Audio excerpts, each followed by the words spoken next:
Good evening, my dear brothers, sisters and friends. I would like to welcome all of you to our weekly meditation session. Today is February 21st, 2014. How are you today? Happy? I'm very happy to see many of you here, especially our new friends who are first time here to practice meditation. Usually we always give you the very basic instruction how to sit and breathe properly when you practice meditation. You can find yourself a comfortable position, a posture that you feel comfortable with. You can cross your legs, or you can put your right leg on your left one. And the meditation cushion is also important to help us to sit. Because when you sit on the cushion, you can sit longer, and the cushion can help your back straight. Because when you sit on half of the cushion, and then automatically the cushion will push your spine and then help your spine straight. Usually we sit and we just rely on the way we feel comfortable. And when you practice sitting meditation, try to sit with your back straight. Because when your back straight, it helps you to breathe easier. And then you relax your shoulders. Try not to hold any tension. So relax your shoulders, relax your hands. You can relax your hands on your lap or on your two knees. And you can close your eyes in order to help you to be mindful and not to get attracted by things around. But if you feel that you fall asleep when you close your eyes, then you should open your eyes, but just halfway. Not open widely, but just halfway, where you can look down and you can see the tip of your nose. And after you adjust your body, your legs, your back, your shoulders, your head, not to look up and not to look down, just normally straight. And you can look at the Buddha statue and you can learn from how the Buddha sits. And in order to help you to maintain your mindfulness, so you focus to your breath. Please do not misunderstanding that meditation to help you to clear off your thinking.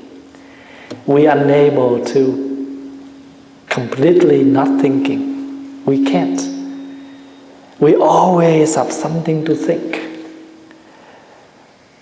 But our habit is we think many things at once. So meditation will help us think only one at a time, not too many things. So what do we do? What do we think about when we are sitting meditation? Our breath. You focus on your breath. You pay attention to your breath. You realize that you are breathing. When you are breathing in, you know this is your in-breath. When you are breathing out, you know this is my out-breath. You can name in, out, or you can count. You breathe in, you breathe out, you count 1. You count up to 10, and then you count backward. 10, 9, 8, etc. But do not force yourself to breathe. Let your body freely to breathe. Let your breath free to breathe. And all you need to do is sit there and realize that you are breathing. We never stop breathing, right? If we stop breathing, we die. But the point is, we never know that we are breathing. So sitting meditation will help us to realize that we are breathing. And the meditation will help us to sit down and take good care for our breath and appreciate our breath. And meditation can be practiced in 4 forms: sitting, walking, standing, or walking, lying down. So even when you hear the 2 sounds of the bell, and we release our legs, we massage a little bit, and then we stand up, all the moving like that, we still do with meditation. I am realizing my legs fall asleep. I am massaging my legs. I am standing up. I am walking now.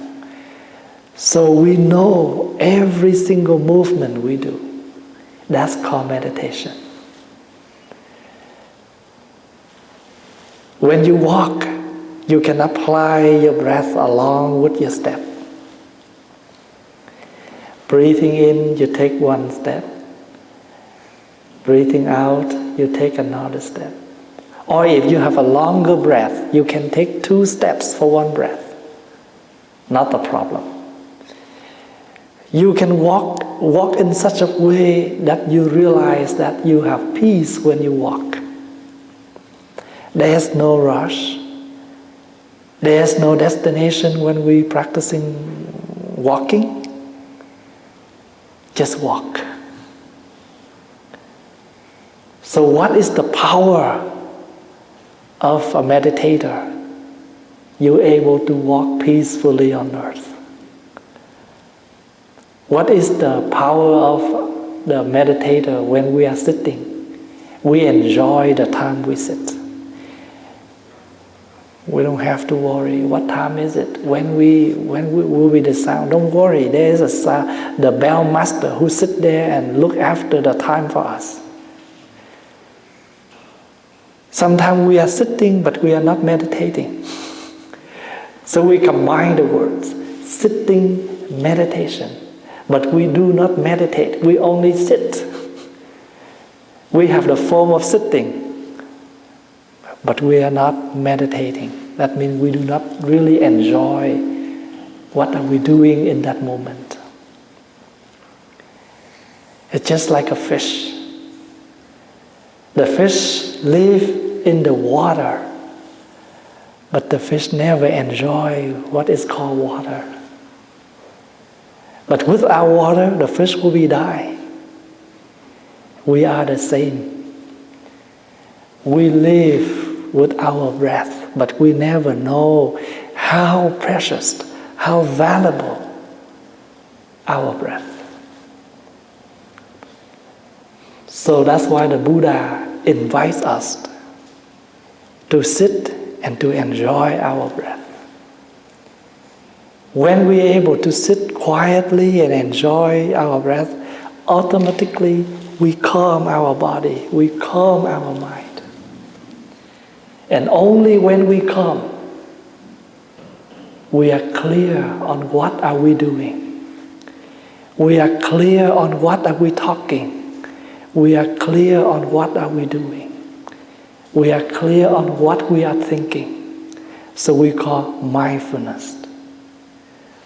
So sitting quietly to calm ourselves in order to cultivating and increase the mindfulness within us. And when we have enough mindfulness,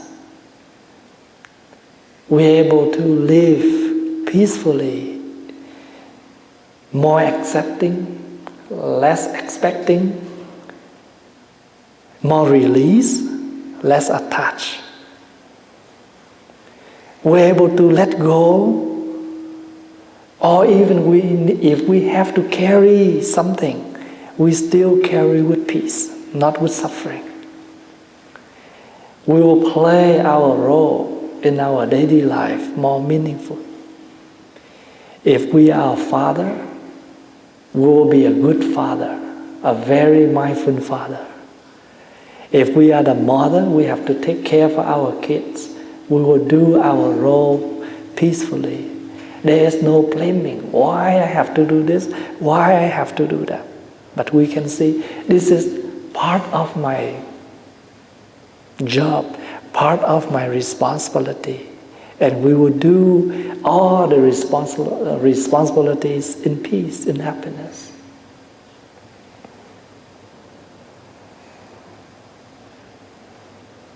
There is a man who is not successful in his business. And when he realized that his business is very down, and he tried to do something to bring up the business, he took his money and invest many things, and he hoped that he can gain, from many other business to help for his financial. But he never understand about his business that he invest. Later, he lost all of his investment. And one day he sit down and he realized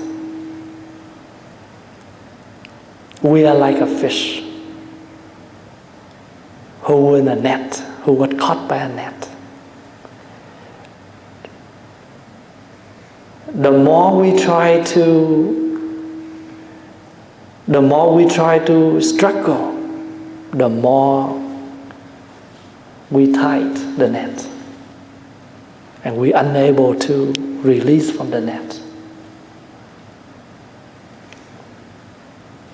You can imagine that I have met many people when they gambling and they lose amount of money, and they try to gain back. They play more. They loan money from others, so they bring to the casino. They hope that they can use this chance. They think they have more chance, but they never have. They don't have a positive chance, but only have more negative chances. So the more they gamble, the more they lose the money. It's like the fish. You can sit down and you can imagine how the fish will caught in a net. And if the fish try to struggling with how to get out, then the fish will be more tightly in the net.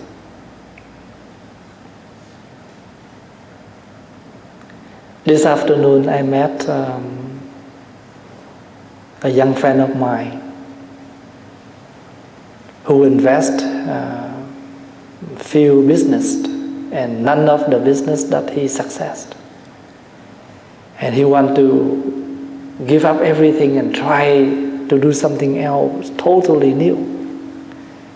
And hopefully that he just be a labor, so he can he doesn't need to think too much. And I think I give him my idea. I said, instead of give up everything and try to do a new job just to wish to receive enough money for you for monthly spending, then why you release some of your, just keep one of the job that you are more career, more talent on it, that help you more. We cannot stop breathing. It's like the fish cannot stop swimming. In Buddhism, the fish can be a symbol for us to reflect and practice. The fish always swim in order to survive. in the water. The happiness is like the water.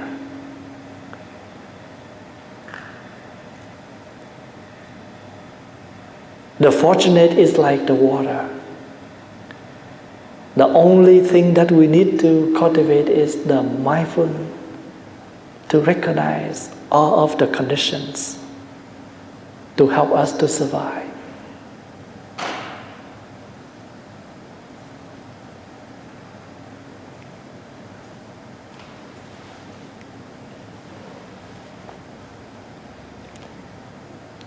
According to the feng shui, people like to set the fish in the office, in the house, in the home in order to gain the good luck.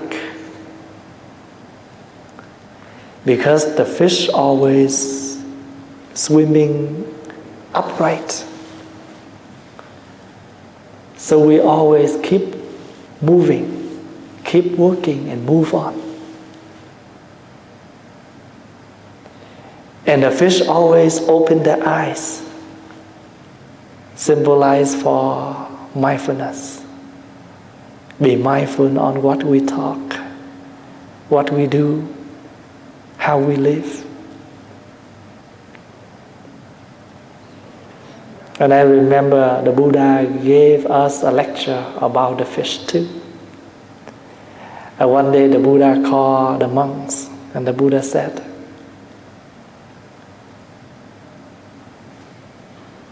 "Let me tell you a story about the fishes." And the Buddha said there was a big fish. And one day he need to go somewhere, and he told the small fishes, "You guys stay home.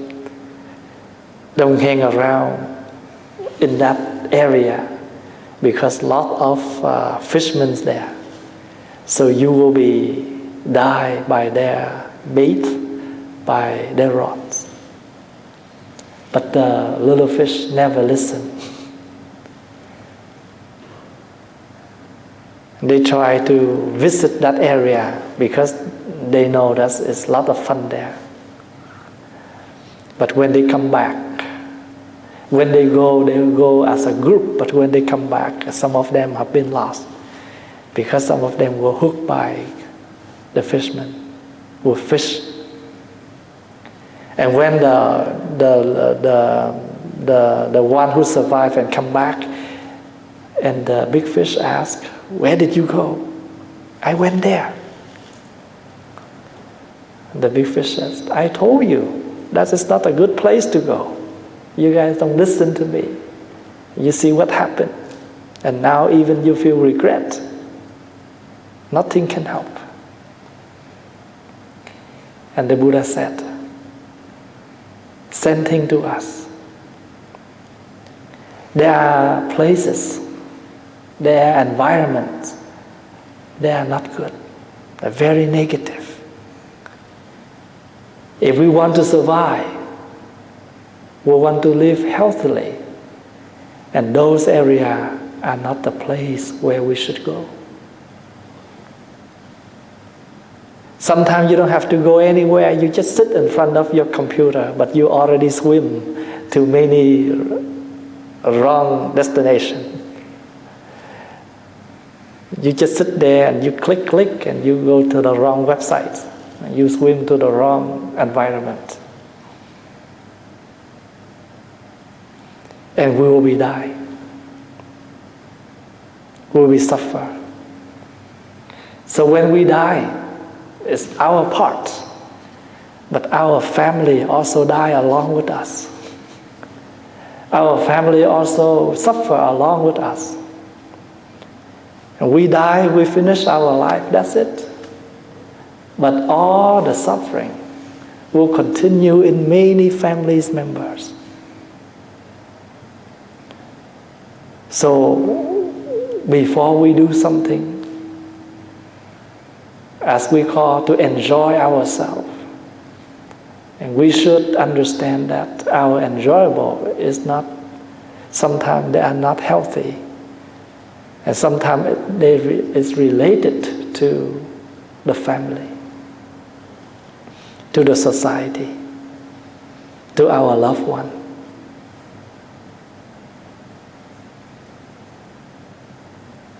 Do you understand what I try to explain about the Buddha taught on the fish? One day there was a king who came and visited a young monk and asked this young monk, "Can you give me some example about a fish?" And this young monk is very intelligent. He said, "Dear Majestic, I can tell you something about a fish. First, the fisherman can use the rod to fish. As a practitioner, you can use insight to attain your fruit of the practice.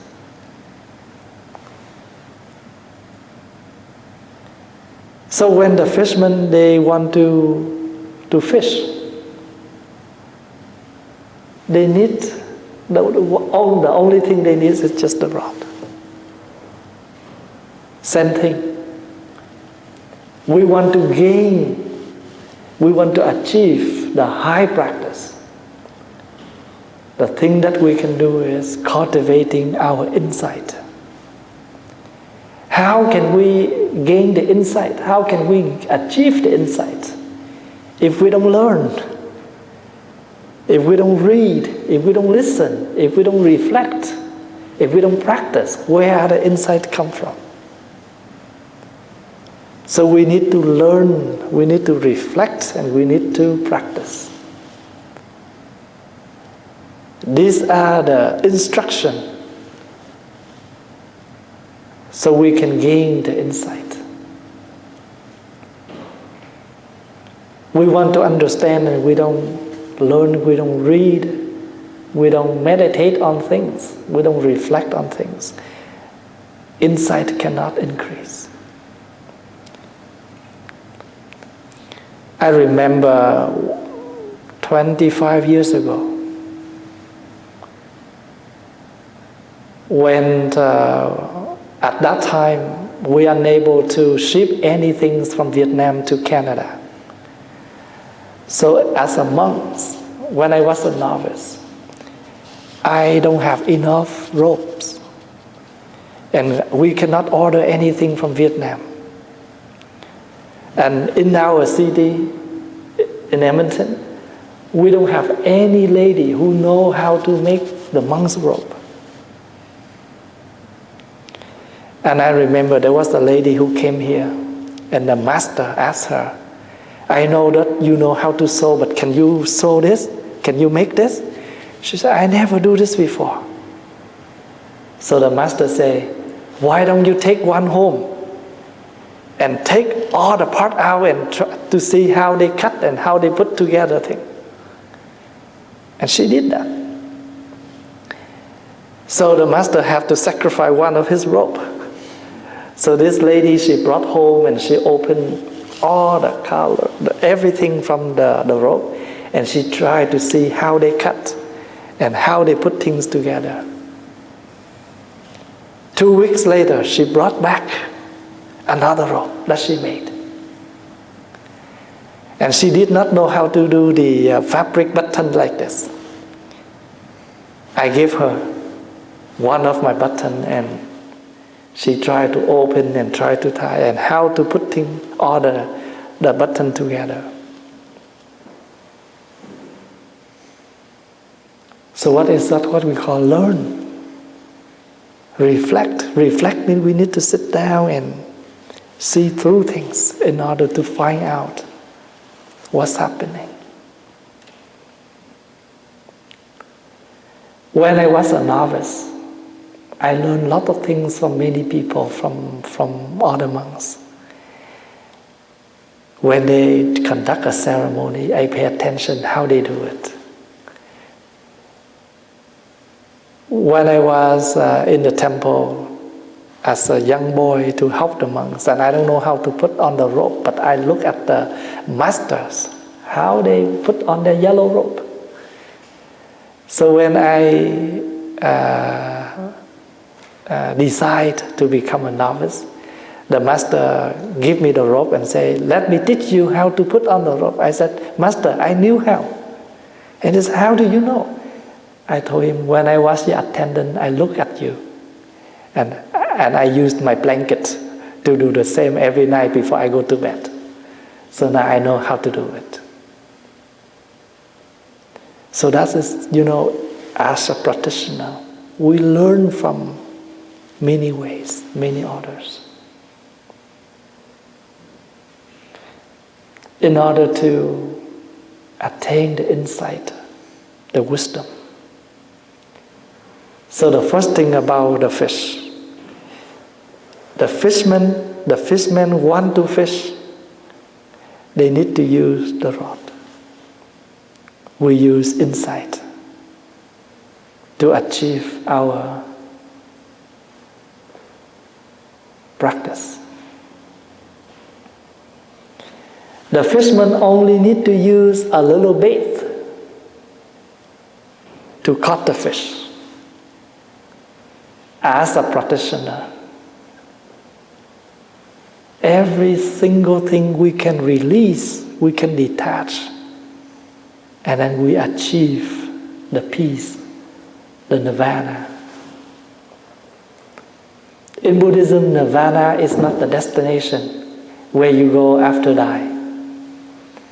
Nirvana means the feeling of peace, the feeling of happiness. For instance, when you are sitting here right in this moment, you have peace, you have joys, you are in nirvana. The more we take, the more we carry, the more we heavy. So we learn how to release, how to let go, how to accept. Peace right away. So the fishermen need to use the bait to catch the fish. And we need to use the practicing of releasing. Let go. If people say something, we don't please with the words. And why we need to take in? The one who already said, they went home and they have good sleep. We are the listener, we take the word seriously and we are unable to sleep. And when we are unable to sleep, we bother the one who is next to us. And sometimes we go home and we suffer people in our family just by something happened at workplace. And that is not wise. That is not mindful. The one who is mindful, they know exactly where is where. Work, if I at work, I will solve problems at work. I never bring problems at work and go back home. And I never make my family situation affect my work. We need to be clearly like that.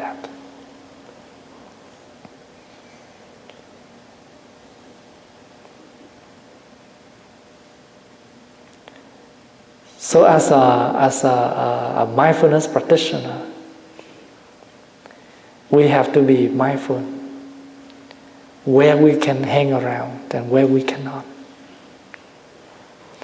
Let's say if someday you feel boring, you can go to the temple and you hang around in the temple. It's always safe. Save your money first. You don't have to spend time, waste your time in the mall.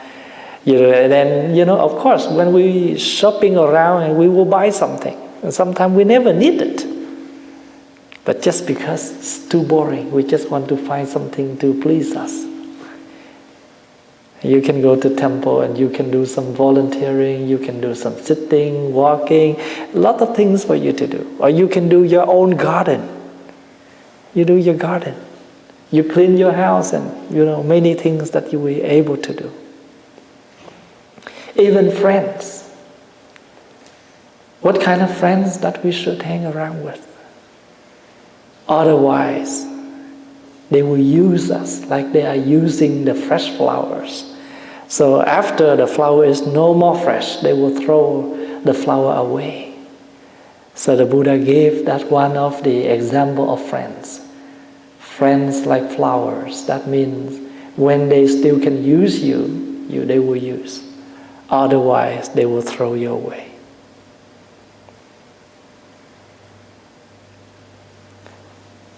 If we know that that environment is not healthy, it should not hang around with.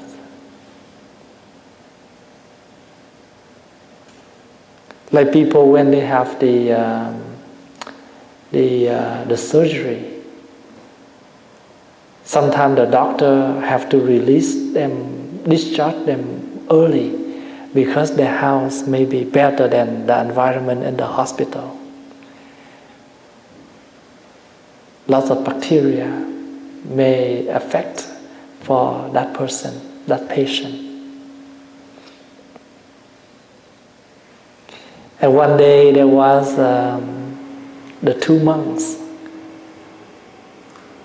who was across the river by a boat, and suddenly they saw one fish jump out of the net, and the other monk clapped their hands and said, "Wow, you're so good." They talked to that fish that jumped out of the net.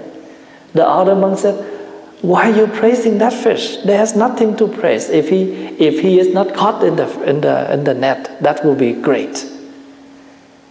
The other monk said, "You did not understand me yet." So they continue their way. Lately, the monk who complained why the other monks praising that fish, he come and he bowed to that monk. He said, "Dear brother, now I understand what you mean. The fish were caught in the net, but he's so great, he can jump out of the net. We are the same. Sometimes we were trapped by negative things in this life, but luckily we know how to jump out of that. Sometimes we did some mistake, but so lucky we are unable to recognize our mistake and we try to jump out of that. And the Buddha called, this is the one who know how to remove himself from the dark to the light. Do you remember 4 kinds of people that the Buddha mentioned? One who walked from dark to light. One who walked from light to dark. One who walked from light to light. And one who walked from dark to dark. Sometimes we already live in the bad situation, but we also did some bad things too. We sunk our life more down and down, and we bring our friends, our family into the mud with us. But sometimes people already in the mud, but they try to jump out. And they learn from the mud. And they will grow from the mud. The mud symbolizes for problems, negatives. But we bloom like a lotus. The lotus cannot grow without the mud. We are unable to be strong without suffering. We are unable to stand up without fall down. Because we will fall down, that's why we learn how to stand up. So what is the purpose of our practicing? To transform our negatives. That's all. So once the negative transform, you can see like the moon will remove all the cloud. Our life is like a beautiful moon, round, bright. But how come no one can see the moon? Because we're covered by the cloud. But remember, the cloud will never stay there permanently. The cloud will be transformed. Our pure mind, our pure happiness, always bright and round like the moon. Just sometimes the life, the negatives, the problems in this life cover that. But life is impermanent. That's why the negative one day will be transformed with our practice. And we can see our full moon again. That is the reason why every full moon, monks get together to inform or to remind. Always practice and live your life full, bright like the moon. In the Buddhist tradition, all monks and nuns, all the practitioners will get together to do the precept recitation on the full moon day. To remind monks, nuns, practitioners, live your life full and bright like the moon. And we use the wooden fish every day when we do chanting. Always live mindfully, openly, awakenedly like the fish. Open the eyes all the time. And how come we keep beating, inviting the wooden fish? Always keep up your work. Keep up your work. Diligently. None of the things in this life we want to success without working hard. Do things regularly. If you feel that you have hard time to sit on floor with your crossed legs, and you think, oh, I am unable to do it. No. You are able to, just because today is your first day. Tomorrow is your second day, and everything needs time to get used to. It's like the fish. If the fish swim and touch the little rock or something hard, they will try to switch out of the way. Learn to be flexible like the fish. So meditating on the fish, we can learn a lot of things from the fish. Today I took out the scripture, one of the sutra taught by the Buddha, use the fish for us to learn from. You always live in the environment of water, but we never know. We always have the happiness in front of us, but we never know.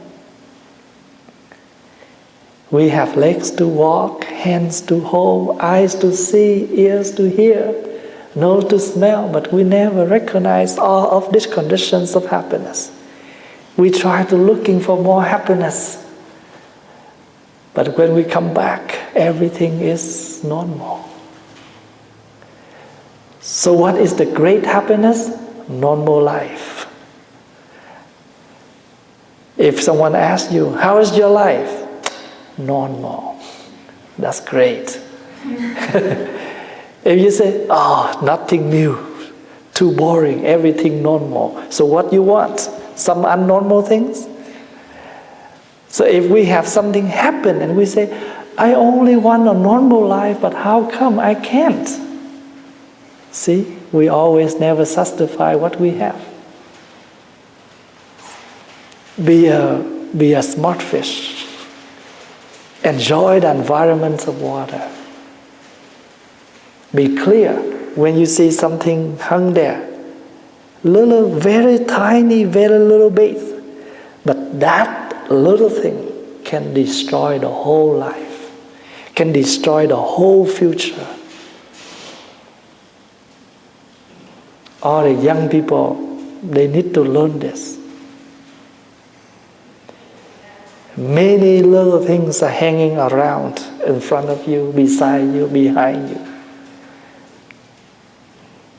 Sometimes a little money, a little cocaine, a little secret can destroy our life, can destroy our future.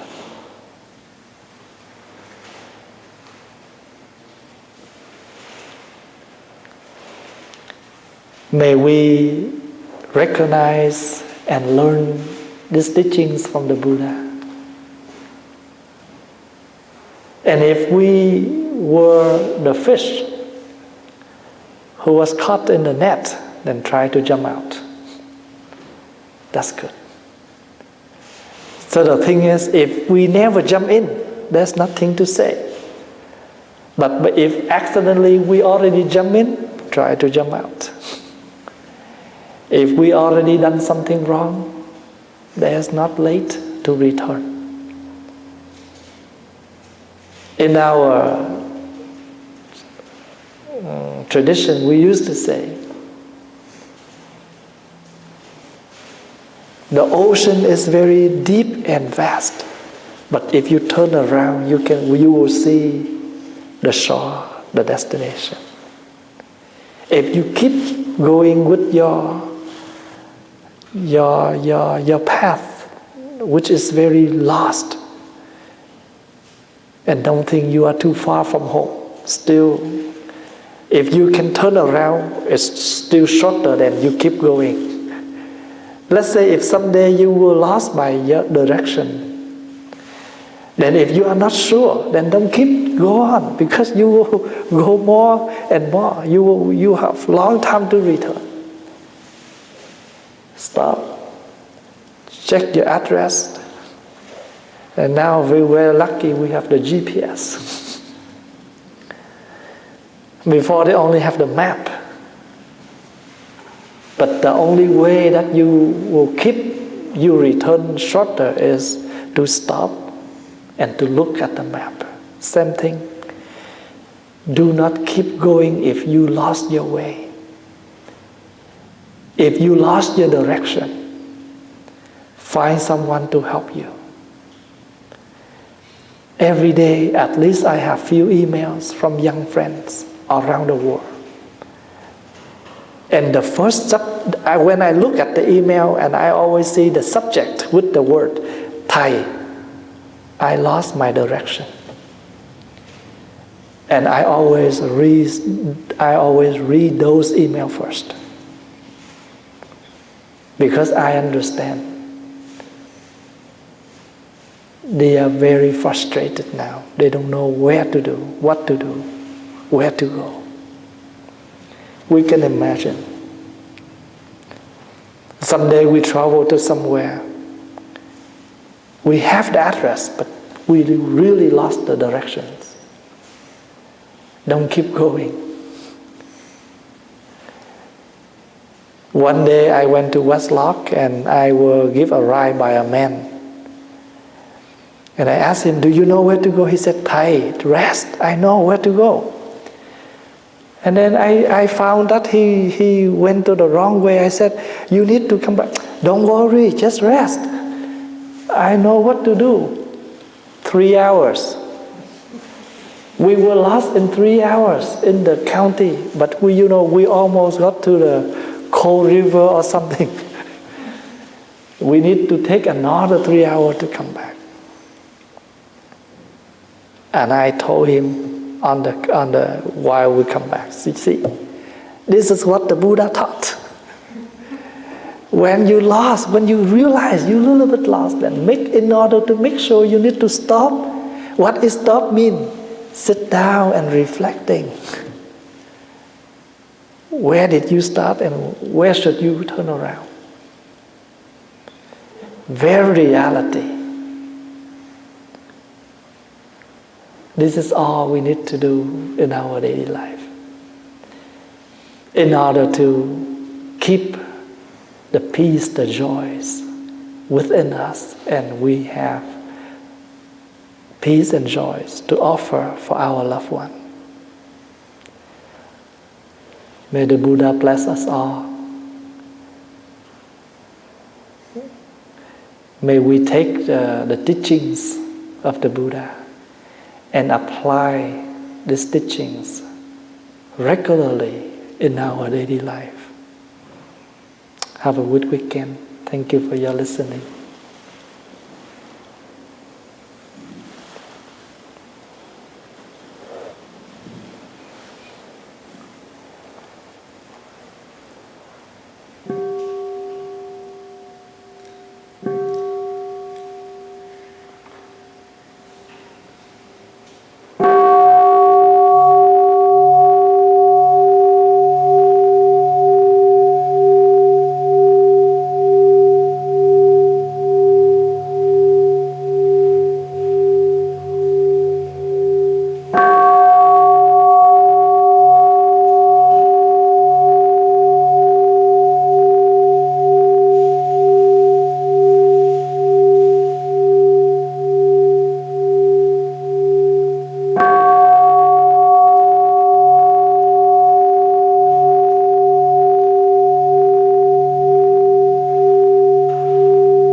Please send your love to your legs.